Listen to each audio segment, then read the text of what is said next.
Good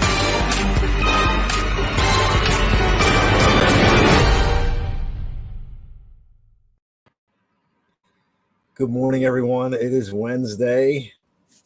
I'm pretty excited. I got a new setup here. I hope you're having a great day so far. If you're getting this live, if you're on the playback, what do? Check in with you. Check in with you. And actually, I just learned, I'm going to do some more research for you, that there's an app you can download on your phone, and it reminds you to kind of pause and take a check and check in with yourself. So first of all, just take a breath and, give yourself a moment in the stream of I got, I'm moving forward. I don't have time for this. Just, if you clicked on here, grab something today. I have a poem I'm going to read to you, but today is about, well, first of all, it's about meet me on the balcony.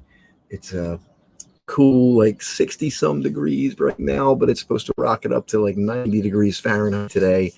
Lots of humidity. So I'm glad to have this moment to kind of capture with you and to have this time together. I titled this the pain after failure and our emotional response to life.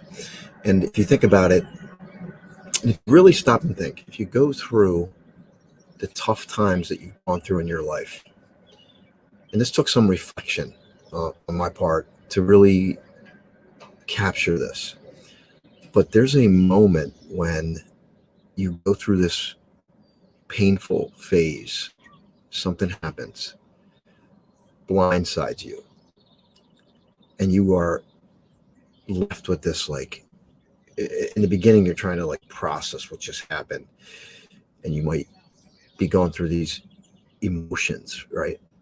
But then there's a moment after. There's a moment after the pain, the point of contact, the negative flashpoint, if you will, that there's this like vacuum that opens up.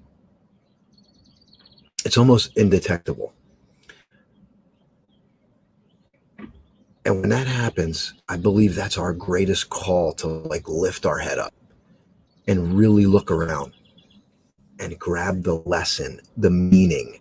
And then, oh God, I get chills, because then there's this something beautiful arises that we didn't expect.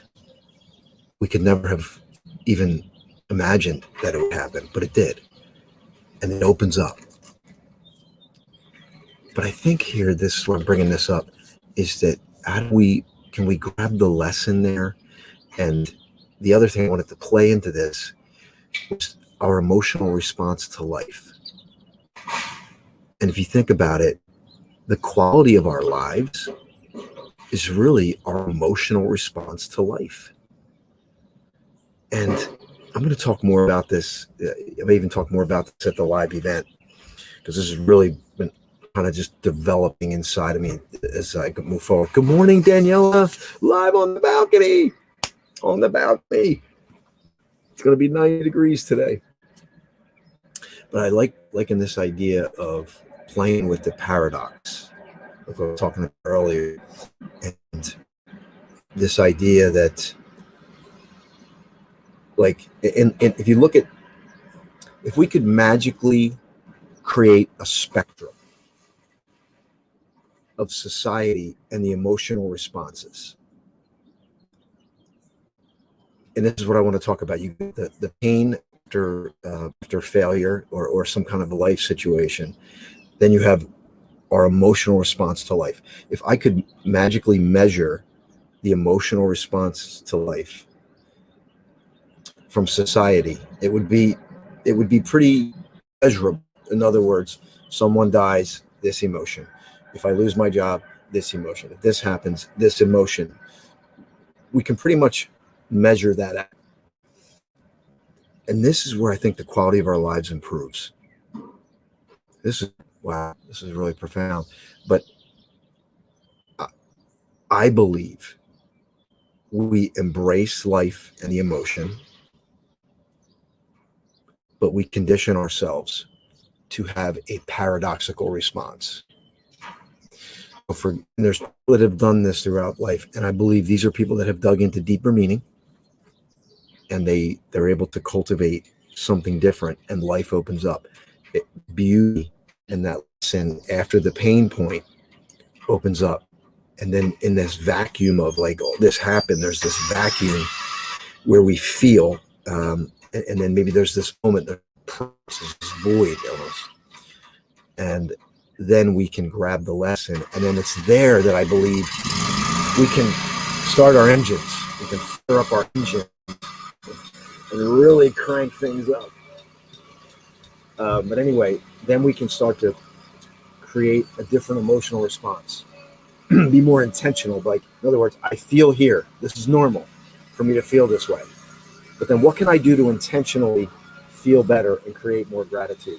So that's what I wanted to talk about today. This is Meet Me on the Balcony. Only a few days left of this, and then we're launching something new. I'm going to be traveling more. I'm going to have more great content for you. So God bless. Cooper River sounds amazing. Absolutely. I was there yesterday. They had a free yoga on the balcony, and then did a run. So this is Austin. This is Flashpoint. This is the Meet Me on the Balcony segment of Flashpoint. Your turnaround story starts here. So take these. Oh, I want to read you a poem. I got a poem for you. Almost forgot. Here we go. I'm going to close this out on a poem. It's okay to feel like a beginner. More importantly, it's okay to fail. It's okay if you don't know how to do something. The key is to be unafraid to attempt in it. The key is to be unafraid to attempt it in the first place. It's about courage. Life is often mastering the art of winging it and still managing to come out on top more often than not. And if you don't,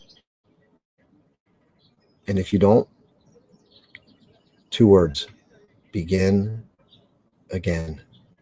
Begin again. That's why I grabbed this poem, because the ending, begin again. Think about it.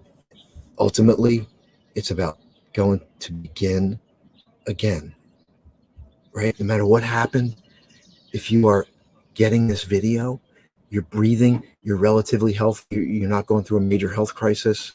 And even in there, you can grab some of these concepts and just grab those 2 words. Maybe you need to write them down today.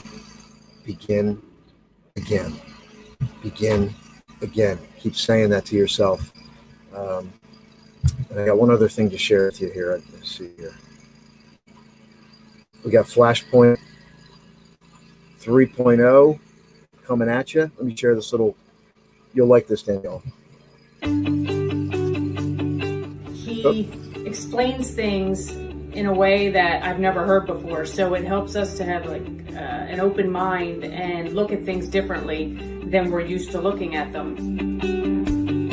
Austin J. Haynes event Flashpoint has really transformed my life. It's just remarkable to be with people that are uplifting, and it's dreary out, and it's fabulous to be here. Some of the different exercises we did made me feel liberated and break through some things that I needed to break through, and actually some things I realized about myself that I did not realize about. So it's been amazing. It was an honor and a privilege to learn from you.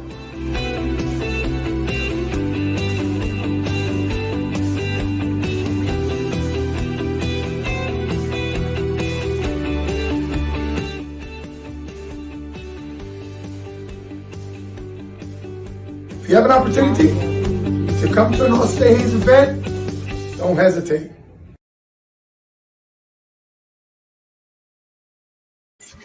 All right, join me tomorrow. I want to talk about why do we put limits on ourselves? Why do we put limits on ourselves? And how we can overcome that. Have a fantastic day, everyone. Bye for now.